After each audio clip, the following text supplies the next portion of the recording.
Well, I made a huge mistake this last weekend.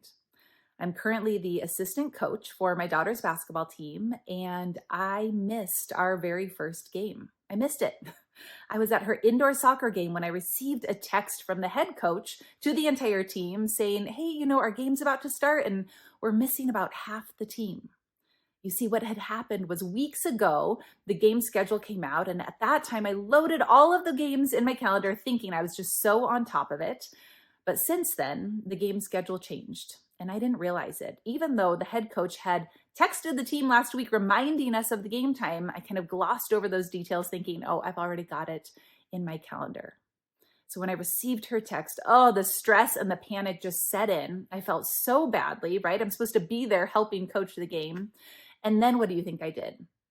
I did what most of us do when we've let people down or when we've failed. I looked for something to blame, right? But at the end of the day, it was really just my fault. And so as soon as Harper's indoor soccer game ended, we rushed over to the gym.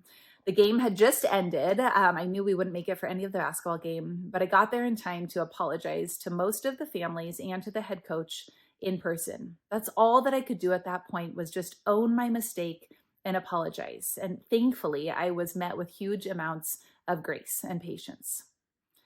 What is the thing at work that you've been trying to hide, right? Maybe a mistake you've made, maybe something about your style that you know is frustrating to others. And rather than shining a light on it and owning it, we try to hide it, or we try to push the blame on something else.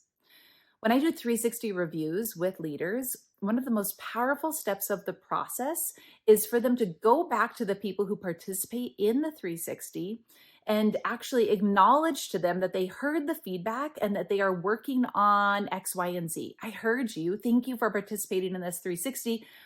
Moving forward, I'm going to work on fill in the blank.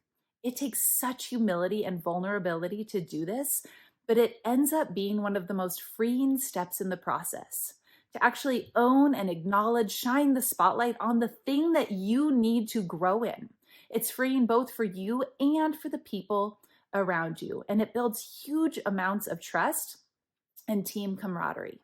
So what is the thing that you need to own at work? The thing you've been trying to blame on something else, or the thing that you've just been trying to hide, hoping nobody sees it like you do.